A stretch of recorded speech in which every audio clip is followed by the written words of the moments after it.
like kind of conceptually, if you think something, if the variation is required by national policy, it's not a minor amendment. So the question you ask yourself when you read the legislation is, why are they putting a screening in for something that's not a minor amendment? So the legislation doesn't reflect EU law.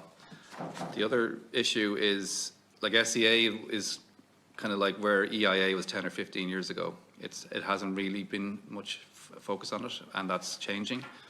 So, you know, we don't have the learnings from a raft of litigation and enforcement against Ireland about how to properly do SEAs. And the risk is that if you don't take a conservative approach to how it's implemented in the bill, that we might find out the hard way answering some of those fundamental questions. And, like, for example, there's a case gone to Europe from the Supreme Court on a very basic question as how do you assess strategic alternatives under the SEA directive?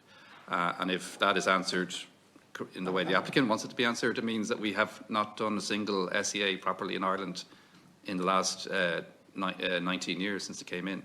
So I just think that a conservative approach has to be taken, that there's a mistake in taking shortcuts to try and get around public participation at the plan level. Like, if the intention is to have the debate and have everything worked out at the plan, then we should err on the side of public participation and not try and kind of close it down in these expedited variation procedures and things like that.